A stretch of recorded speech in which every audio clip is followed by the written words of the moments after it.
Welcome to another edition of the Inside Scoop. My name is Neil Crawford. I'm your host and also the founder of Anytime Soccer Training. If you're not familiar with the Inside Scoop, it's a podcast dedicated to helping parents learn about the soccer pathways that would be available to their child if they lived in another city around the world. And this show is brought to you by Anytime Soccer Training. By now, you guys should be familiar with Anytime Soccer Training. It's the only training program with well over 5,000 training videos that covers all the major individual skill areas. Takes your kid from zero to hero just following a simple automated plan that covers everything. It's a collection of over 5,000 training videos that are 100% follow along. And if that wasn't enough, it's completely free to join, and you get a lot of great free training content and upgrades of Less Than a Dinner for Two. And coaches, you can assign homework, no more YouTube searches and wondering if they're doing it. You can assign specific videos, specific folders, specific skill areas, and see that the kids are actually doing it. So check out anytime-soccer.com to learn more about the program. And now let's get on with the show. This is a quick follow-up to the show I just published on Soccer IQ, where I effectively said, look, when trying to help kids, especially parents trying to help their kids improve their soccer intelligence in this nebulous area, there are a few things I recommend given the fact that no one has a magic answer. There's some common sense things I recommend, which is free play, especially with older kids or even adults, so they can kind of see how the game should be played from an older person's perspective. Just play a lot, watch the game. All that stuff is important in terms of improving their soccer IQ. But then I said, hey, one of the biggest bangs for your buck, at least for me, is translating this broad and generalized term into actionable, well, specific points and actionable takeaways. And the framework I use to do this is something that's very, very common in soccer, but I just didn't hear it used for parents as a tool for parents who want to help their child develop a greater soccer IQ. I basically said there's 4 P's that we're looking at. There are 3 underlining P's that hopefully increase the 4th P. The first P is all evasion sports, all team-based evasion sports have certain principles. One principle could be penetration. Another principle could be creativity in the final third. Another or unpredictability. Another principle could be getting into space or giving your creative players time and space and getting the ball wide. In defense, staying compact, staying organized, delaying pressure, cover. These are basic principles that the good news are pretty intuitive for people who play the game. But when a player struggles with any of these principles, this is an opportunity to hone in on that and help them become cognizant of that principle and then work through it. So then the next P is the patterns of play. So you're taking these principles and then you're, for all practical purposes, saying, hey, there are certain patterns that are reoccurring in youth sports or, well, in soccer in general. And you can make those patterns as complex or as simple as you would like. For example, with our JV team, we're focused on connecting the first pass. Can you, as an individual player, forget about everything else? Can you, as an individual player, connect the first pass? That's what I really want you to focus on. Connecting the first pass is just the first step in a pattern of play that we would hopefully like to see. They're common patterns of play. We're not going to belabor them here. Playing out of the back has patterns, right? Counterattacks have patterns. These are patterns of play that are based on these principles.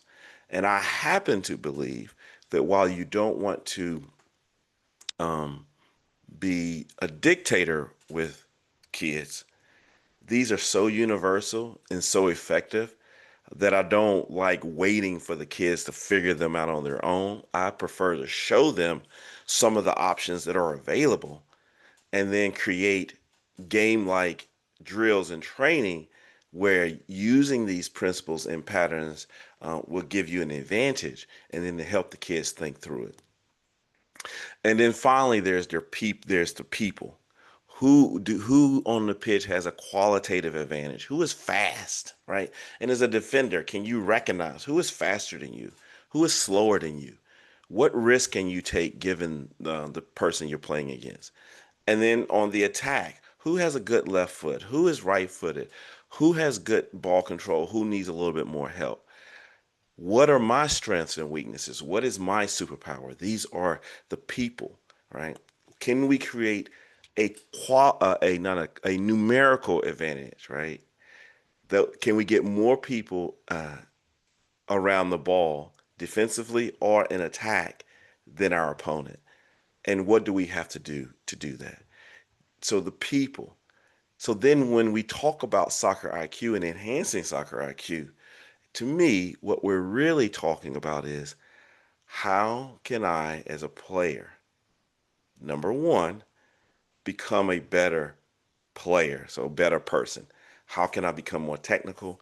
How can I have a better understanding of the game in order to execute what it is I'm trying to do on the field? So once we have that individual stuff down, especially the technical piece, then it's how can I recognize patterns of play? How can I manipulate these P's? So I should say, how can I recognize the three P's? So how quickly can I recognize who am I up against? What are the patterns that I'm seeing unfold? And what are the key principles we're trying to do? How quickly can I recognize them? How quickly can I react to them? I see what's happening. Can I jump on that ball? I see what's happening. Can I get into space quickly? And then can I manipulate them? Can I in action? Can I make something happen within that? And then actually, can I create them? So can I lead my wing player? Can I create these patterns as well? Now, everything I just said to you sounds easy, but we talked about it in concept and theory. But we talked about in the podcast, your vantage point as a parent watching is a lot different. And in most cases, you have more of a advantage than the player because everything we're talking about happens in split seconds if you're lucky. And it takes a lifetime to really, truly master these at an elite level. So now that we've gone over sort of soccer IQ and a quick recap, I want to show you guys how these principles unfold in a couple of highlights with my older son. So for many of you, you may or may not know he plays for Charlotte FC right now, and they've had their first two games. And this program I actually like this Taka T A. I hope I'm pronouncing it right. TAKA. This is some AI generated software that you get access to that allows you to download highlights at a very reasonable price. I don't have an affiliate link with them. Maybe I'll reach out to them. I don't have any affiliation with them at all. But if you're on one of these MLS teams and they give you the free account, you can see other games and it gives you two free highlights. But then if you upgrade, it's about $150 a year. You can quickly download other highlights in the game. So I thought, you know what? I downloaded them, I subscribed, I downloaded them, and I'm going to share a few of them with you guys. Now, again, a disclaimer. These are for the most part things that the child has done well. If you are not mature enough to understand that I am not interested in bragging on my own child in this regard. If you can't understand that, please just come to the next video. We got some other good stuff coming up for you guys. I just saw these highlights and I thought, this kind of illustrates some of the principles of play with the understanding that these are Taka, unlike anytime soccer training, is not interested in making parents and players feel bad. So they're going to share the good stuff more than the bad stuff. So it is what it is. However, if you want to see the full game, um, I'll make that YouTube video available as well, and then you can see all the warts and stuff. So these are generally good highlights of my oldest son, which I think can illustrate in real life some of the principles that I worked with him religiously on in the backyard. Told you guys about the algorithm, but also his club worked on him. And there's one thing I forgot to mention. Maybe I'll do another follow-up podcast on this. In terms of helping his development and helping him advance as a player, the majority of stuff that uh, the majority of the results, it's very difficult, pretty much impossible to say, yes, I did this and it resulted in that. The majority of it you cannot explain. It's a little bit of things he's bringing to the table. It's a little bit of what he's watching. It's the coaches, it's you. It's so many different things. So no individual can take credit for it.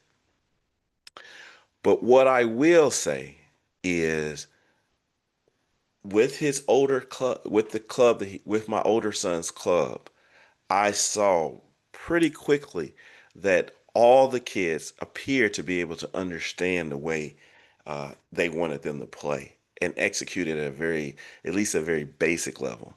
And the competition wasn't super high at the time, so that was part of it. And because I saw that, as a parent, I blocked out all the stuff that I felt was irrelevant to that goal. So his former club did a lot of things that I didn't agree with and got on my last nerves often. But I saw that, in my opinion, anyways, that none of that was important in terms of my child's development. It was not about me. It was about him. And I just saw that what they were doing was working. And I was not eager to leave to a different environment because I saw what they were doing was working. So this is one of those, somebody needs to hear this message. If what your club is doing is working, the grass may not be greener elsewhere, but that's obviously a decision that you will make in consultation with your child, especially as they get older. All right, so let's just try to show the first video. This is not high tech stuff. I hope it works well. Let's see what happens. So first he receives the ball in tight spaces. Let me see if I can get a better resolution on this. I don't know. Here, let me try here. Oh, why it says quality. All right. So we're gonna try this. Again, this is mainly for some of my loyal listeners and friends and family. So we're not going to do a lot of editing here. I'm just going to try to share this stuff with you guys as quickly as possible. All right. So here's the highlight. He receives it here, tight space. So he's at a numerical disadvantage. So one of the principles for the defenders are they're at a numerical advantage. They have two on him. So sort of, kind of. All right. So he spins out of that. And the first thing I want him doing, you receive the ball in the middle. Um, I want you getting the ball wide, and ideally, I want you to switch to point of attack. So those are two key principles. All right, so you get it wide and you switch to point of attack. So that's what I want to see here. And let's see how to play in folds, and that's pretty much, oh, okay, here. So again, coaching license on Facebook, uh, Masters of Science on Google. I'm currently attending YouTube University, and I'm doing my capstone project as a JV and high school soccer coach. But when my sons were young, and I coached them, they knew the deal that we spent a year just working on this very basic concept. If you get the ball in the middle and you don't have, you can't penetrate quickly, I want you playing the ball wide. It's just, it's just the way it is. And I am not in any shape, form saying that in any way, I want to be as humble as I can. I am not in any I want to be as humble as I can, saying, "Oh, I'm the reason this happened." I'm just telling you, this is what I tried to do with them. All right, so let's watch the next one. Let's see here. So this is just pressuring the ball, which is a principle of play. Just keep pressure. That's all they're trying to show here. Let's watch this one. I don't know what's going to happen. So here, receive again. So we want to get the ball wide. So in this one, we're still getting the ball wide. We're switching the point of attack. You can argue it's penetration in the sense that it's a beyond the player, but I would kind of put this as getting the ball wide and switching the point of attack, maybe some penetration. But the point I want to emphasize, and this is what I talk a lot to about my with my team, just don't make life complicated for yourself. One or two touches, and let's play the ball wide into space, and then you move into space. We want to get the ball to our attacking players as quickly as possible. These are obviously midfield sort of clips because that's the positions that he plays basically. But it's these principles are universal, but they're going to be different, obviously, based on your position. Let's watch here. Let's see what happens. I have no idea what's going to happen here. So that's a good takeaway. So here we receive it. I'm automatic. So he's a little bit of penetration, a little bit of penetration. Again, he's trying to get the ball wide. So the way Taco works is they show you some things you did good and some things you did bad. So in this case, they're saying he did bad because he did not connect this short pass. All right, so just keep moving around. Let's go to the next one. Mm-mm-mm. So here they're receiving it. Let's go. So they did a good job. They're penetrating up the wing. So then let's see. He receives it.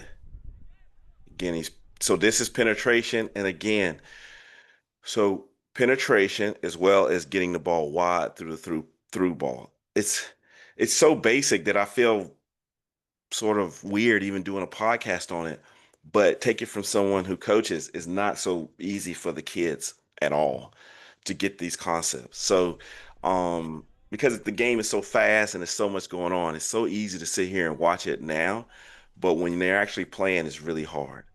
So here, let's see what happens.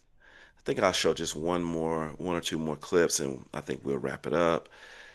All right, so here, defensive pressure. Again, we want to get the ball wide, and we're going to penetrate with our dribble, and we get it into space. Okay, let's see what. So here, receive the ball. Two people on you. Can we play it? Now we are playing it.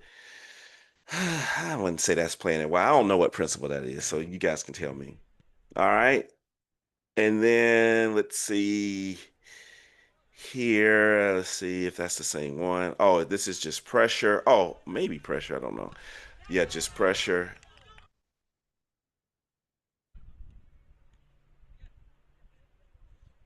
Here again, we just want to play it wide. So so here again, we receiving it. We looking wide there. We don't see anything. We come right back to where we were, penetration and getting the ball wide. Um, and then here again, this is straight penetration, right? And again, remember these are so-called some of the good clips, so it is what it is. And then let's do one more. I was really proud of this moment. We did not score. We missed a pooch, but I think the guy got really nervous. And then also you should try to finish with your back foot in this case. So here they receive it. Um, Now this one is quote unquote creativity in the final third. So you're trying to be unpredictable. I actually talked to my son and I'll play it. I talked to him about this and said, "Hey, why didn't you take the shot?" And he said, "Hey, Dad, their keeper was really good." and I felt like our players were open, but I think I could have taken the shot. Now, remember, at my son's age, 15, it's really more of a conversation because I'm interested. It's not really telling him what to do or not to do, because at this stage of the game, if I gotta tell him, then I wasted a lot of money, and Charlotte has no clue what they're doing. So it's really more of a conversation about sort of what were you seeing, because I don't see it from his perspective, than it is saying you should do this, you should do that. But anyways, I was happy to see here creativity in the final third, change direction, simple pass. We should have had a goal, but that's it. So that's just some highlights to try my best to bring what I was saying in theory in the podcast to show you guys what it might look like in real life. And then my ask to any parent out there is, hey, Google, AI, whatever you got to do, get a list of about the 5 key, and maybe I'll do a PDF, the 5 key attacking principles of play or in possession principles of play, and the 5 key defensive ones. And then just pick one, maybe two, one that you think your child can improve upon, and just focus on that specific one for until they get it. And that might be a whole season, that could be 2 years. And then try your best to get some video, use one of these AI video services. They're actually pretty good now, to highlight when that principle, when that child achieves that particular principle. My name is Neil Crawford. I'm the founder of Anytime Soccer Training, and also the host of the Inside Scoop. I hope you enjoyed this. I am looking for coaches who can help us as Neanderthal parents understand how you set up training sessions in order to emphasize these principles of play and help our volunteer rec and volunteer junior coaches in general set up simple training sessions to help with these key principles of play. I would really appreciate you guys coming onto the show. It'll be very informal. Sorry, I'm moving my camera. It'll be very informal, just a few highlight videos showing how you guys do it. I think that would be very helpful for our listening audience.